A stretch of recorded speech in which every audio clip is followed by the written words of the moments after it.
حضرت مختار رضی اللہ تعالی عنہ کے بارے میں مختلف روایات ہیں۔ حضرت مختار کی مدح میں بھی ہیں، تعریف میں بھی ہیں، اور مذمت میں بھی روایات کتابوں میں آئی ہیں، تاریخی کتابوں میں صحیح۔ لیکن جو ماہرین رجال ہیں، اصل یہ ہے کہ جب روایات آئی ہیں تو ہم نے ائمہ اہل بیت علیہم السلام سے جو مروی روایات ہیں، سب سے پہلے ہم نے ان کو دیکھنا ہے۔ تو وہ جو محقق علماء ہیں اور ان کے علاوہ یعنی مراجع اعظام ہیں رحمہم اللہ، ان کی رائے یہ ہے کہ حضرت مختار بن عبید ثقفی رضی اللہ تعالی عنہ کے جو مذمت میں آئی ہیں روایات، وہ تمام کی تمام ضعیف ہیں اور وہ گھڑی گئی ہیں، بنائی گئی ہیں ایسی روایات، کیونکہ حضرت مختار کو مطعون کرنے کی انتہائی کوشش کی گئی ہے۔ آپ اندازہ لگائیں کہ اموی دور کا، اور اموی دور کے بعد عباسی دور آیا، اور انہوں نے بھی حضرت مختار کے حوالے سے یعنی سب کے منفی پہلو تھے، منفی ان کی فکر تھی کہ حضرت مختار کی مذمت میں روایات بنائی گئی ہیں۔ لیکن جو شیعہ موقف، صحیح جو موقف ہے، مثلا ایت اللہ خوئی، کیونکہ وہ رجال کے ماہر ہیں اور روایت اور حدیث کو پرکھنے میں اپنی مثال آپ تھے، انہوں نے معجم و رجال الحدیث تقریباً 37 جلدوں میں لکھی۔ تو اسی طرح ایت اللہ موسنی ان کے شاگرد ہیں، وہ بھی رجال کے ماہر ہیں۔ اب ہم دیکھتے ہیں کہ جو صحیح روایات ہیں یعنی جن کا موقف رجالی ہے، ان کا نظریہ کیا ہے۔ یہ میرے سامنے رجال کی جو روایات آئی ہیں، یہ رجال کشی ہے، اور رجال کشی کے بارے میں ہمارے علماء کا یہ نظریہ ہے بالاتفاق کہ فیہ اغلاط کثیرہ، کہ اس میں یعنی بہت ساری اغلاط ہیں، یعنی روایات بھی بعض کی سند صحیح نہیں ہے اور کچھ یعنی تسامحات ہوئے ہیں، لیکن فی نفس ہی علامہ کشی مستند ہیں۔ تو اصل ماخذ یہ ہے، انہوں نے تقریباً 115 صفحے پہ ذکر کیا ہے حضرت مختار کا، المختار ابن ابی عبیدہ تھا۔ سب سے پہلے جو یہ روایت لائے ہیں وہ یہ ہے، حمد آوائے قال حدثنی یعقوب عن ابن ابی عمیر عن ہشام ابن المثنى عن صدیر عن ابی جعفر علیہ السلام قال لا تسبوا المختار فإنه قتل قتلتنا وطلب بثارنا وزوج اراملنا وقسم فينا المال على الاسرة۔ یعنی یہ سند جو ہے، یہ صدیر جو امام محمد باقر علیہ السلام کے صحابی ہیں، یہ روایت کرتے ہیں کہ امام محمد باقر علیہ السلام نے ارشاد فرمایا، لا تسبوا المختار، یعنی مختار کو برا بھلا نہ کہو، فإنه قاتل قاتلتنا، یعنی اس نے ہمارے جو قاتل تھے ان کو قتل کیا، وطالب بثارنا، اور ہمارے خون کا بدلہ طلب کیا، وزوج اراملنا، اور ہماری بیواؤں کی شادی کروائی، وقسم فینا المال علی الاسرہ، اور مشکل حالات میں ہمارے درمیان مال تقسیم کیا۔ یہ پہلی روایات علامہ کشی لائے ہیں، اور یہ روایت سند کے اعتبار سے بالکل ٹھیک ہے، اس کی سند ٹھیک ہے۔ مثال کے طور پر علامہ حلی جمال الملت والدین ابو منصور حسن بن یوسف بن علی بن مطہر، علامہ حلی نے اپنے رجال کی کتاب میں جو اس روایت کے بارے میں لکھا ہے، یہ انہوں نے 2 قسمیں کی ہیں۔ یہ ہے خلاصۃ الاقوال فی معرفت الرجال، علامہ حلی رحمۃ اللہ علیہ کی ہے، تو یہ انہوں نے ذکر کیا ہے، اس میں صفحہ 82 ہے جی۔ یہ انہوں نے 2 قسمیں بنائی ہیں اس کتاب میں، اور جو القسم الاول ہے اس میں ان روات کا تذکرہ کیا ہے کہ جو قابل وثوق ہیں، ثقہ ہے، اور اس میں 27 فصلیں ہیں. جو دوسری قسم بنائی القسم الثانی، اس میں ضعفاء کا تذکرہ ہے کہ جن کی راویوں کی مذمت کی گئی ہے. لیکن علامہ ہلی نے حضرت مختار بن ابی عبیدہ ثقفی رضی اللہ تعالی عنہ کو پہلی قسم میں ذکر کیا ہے. یعنی علامہ ہلی کے نزدیک یہ ثقہ ہے اور ان کی یعنی تعریف کی ہے انہوں نے. اب یہ میرے سامنے ہے الباب الثامن المختار. یہ علامہ کشی کے حوالے سے یہی روایت انہوں نے لکھی ہے.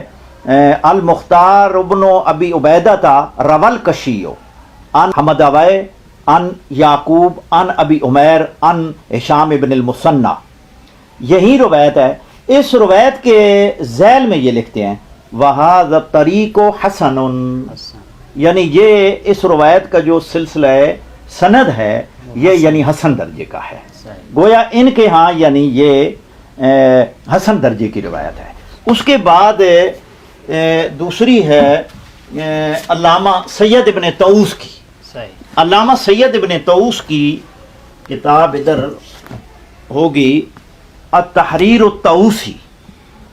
اس میں علامہ سید احمد بن موسیٰ آل طاؤس 7ویں صدی ہجری کے یعنی بہت بڑے محدث ہیں، اور انہوں نے حضرت مختار کے حوالے سے یہی روایت لکھی ہے. آئیے دیکھتے ہیں یہ کیا فرماتے ہیں. انہوں نے یہی روایت سب سے پہلے یہی نقل کی ہے. اس کے بعد فرماتے ہیں اقولو ھذا حدیث حسن الطریق، یہ حدیث کہ جس میں امام محمد باقر علیہ السلام ارشاد فرما رہے ہیں کہ مختار کو برا بھلا نہ کہو. یہ علامہ ہلی رحمۃ اللہ علیہ اور اس کے بعد علامہ سید ابن طاؤس صاحب الحوف جن کی یعنی مقتل میں کتاب ہے، یہ ان کے نزدیک یعنی یہ روایت حسن درجے کی ہے. اس کے بعد انہوں نے مذمت والی روایت بھی نقل کی ہے، لیکن یہاں یہ لکھتے ہیں ان ھذا الحدیث یحتاج الی تعدیل، یعنی یہ تعدیل کی محتاج ہے. گویا ان کے ہاں اس روایت پر جرح ہے، علامہ سید ابن طاؤس کے ہاں بھی. اور علامہ ہلی کا بھی موقف یہی ہے کہ جو ان کی مدح میں ہے اس یعنی موقف کو اختیار کیا ہے. اس کے بعد عصر حاضر کے آیت اللہ العظمی سید ابو القاسم خوئی قدس سرہ شریف کی کتاب ہے معجم رجال الحدیث. اب وہ انہوں نے بھی اس روایت کے ذیل میں یہی لکھا ہے کہ ان کا بھی موقف یہ ہے کہ جو مذمت میں روایات آئی ہیں، یعنی یہ معجم رجال الحدیث ہے، جلد نمبر 18 ہے، صفحہ نمبر 108 تا 116 پہ انہوں نے بحث کی ہے حضرت مختار کے حوالے سے. تو انہوں نے یہ روایات لکھی ہیں اور ان کا بھی موقف یہی ہے کہ جو حضرت مختار بن ابی عبیدہ ثقفی رضی اللہ تعالی عنہ کی مدح میں ائمہ علیہم السلام سے مروی روایات ہیں وہی صحیح ہیں. اور آگے یہ لکھتے ہیں ان کی مذمت میں جو روایات آئی ہیں، یہ لکھتے ہیں کہ وَهَذِهِ الرِّوَایَةُ ضَعِیفَةُ الْإِسْنَادِ جِدًّا، یعنی جو روایات مذمت میں ان کی آئی ہیں وہ انتہائی درجے کی ضعیف روایات ہیں. اور انہوں نے بھی اپنا موقف یہی اختیار کیا ہے کہ جو مذمت میں روایات ہیں جن میں حضرت مختار کی مذمت ہوتی ہے وہ تمام کی تمام یعنی ضعیف ہیں از لحاظ متن اور از لحاظ سند. اسی طرح ایت اللہ موسنی ہیں، انہوں نے اپنی کتاب میں المعتبر من بحار الانوار اس میں وہ روایت لائے ہیں حضرت مختار کی جو مذمت میں ہے. ایک روایت لائے ہیں کیونکہ انہوں نے پہلے یہ لکھی تھی. اس کے بعد انہوں نے معجم الاحادیث المعتبرہ لکھی ہے بعد میں. تو بعد میں جب حضرت مختار کی مذمت میں وہ جو روایت لائے ہیں نیچے اس پر یعنی جرح کی ہے انہوں نے کہ یہ روایت از لحاظ سند بھی ٹھیک نہیں ہے اور از لحاظ متن بھی ٹھیک نہیں ہے. اس کی یعنی پہلی جلد میں کیونکہ 8 جلدوں میں ہے وہ، جی اور اس کی پہلی جلد میں ایت اللہ موسنی نے بھی اس یعنی روایت کی جو مذمت میں ہے اس کی یعنی تکذیب کی ہے اور اس کی سند کو کمزور اور ضعیف شمار کیا ہے۔ اس کے بعد ان کا جو موقف ہے، ایت اللہ موسنی کا بھی یہی موقف ہے کہ حضرت مختار رضی اللہ تعالی عنہ کی ائمہ علیہم السلام سے جو مدح کی روایات ہیں جی وہ معتبر ہیں اور وہی قابل قبول ہیں، کیونکہ اصل مسئلہ یہ ہے کہ اس میں جن علماء نے حضرت مختار کی مذمت میں روایات کو زیادہ اہمیت دی ہے، ان کو چاہیے کہ وہ اصول حدیث، قواعد حدیث اور اصول رجال کو مد نظر رکھتے ہوئے ان روایات پر نظر ثانی کریں صحیح، اور اصول و قواعد اور ضوابط کے تحت ان روایات کو دیکھیں، اور جو مذمت والی روایات ہیں وہ اصول حدیث اور اصول رجال کے یعنی قواعد و ضوابط پر پوری نہیں ہوتی۔ نہیں ہوتا ہے۔ تو یہ بنو امیہ کی گھڑی ہوئی روایات ہیں، کیونکہ حضرت مختار نے جو مارکہ فتح کیا ہے، جی جی، قاتلان حسین قاتلان امام حسین کا یعنی جو انتقام لیا ہے، جی۔ اور اسی میں رجال کشی میں ایک روایت ہے، وہ میں آپ کو دکھاتا ہوں۔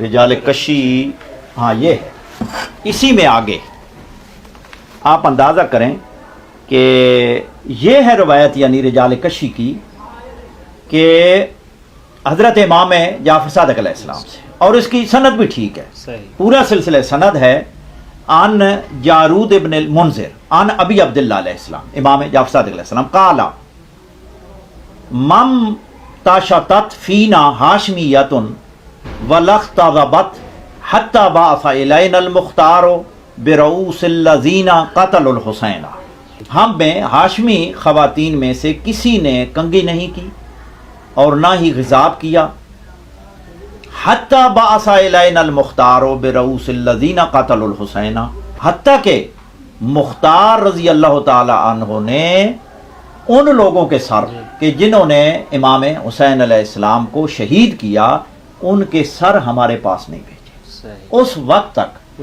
ہاشمی خاندان کی کسی یعنی خاتون نے نہ ہی سروں پہ کنگھی کی اور نہ ہی حساب لگایا، اور یہ تو تاریخ کامل ابن اسیر میں بھی ہے، اور یہ روایت سندن ٹھیک ہے، جس کو ایت اللہ خوئی نے بھی صحیح کہا ہے اور ایت اللہ آصف موسنی صاحب نے بھی صحیح کہا ہے، اور باقی مراجع بھی اس کو یعنی صحیح کہتے ہیں۔ جی، وہ انہوں نے یہ کہا کہ اللہ تعالیٰ ان پر رحم کرے، رحمت فرمائے، جی، اور یہ اس کی بھی سند ٹھیک ہے، سند ٹھیک، جی، یہ بھی روایات صحیح ہیں۔ تو اس طرح کی جو ان کی یعنی خلاصہ یہ ہے کہ جو روایات حضرت مختار رضی اللہ تعالی عنہ کی مدح میں ہیں وہ صحیح ہیں، اور باقی جو مذمت میں ہیں وہ بنو امیہ اور عباسیہ انہوں نے بنائی ہیں اور گھڑی ہیں تاکہ اس کو مطعون کیا جائے۔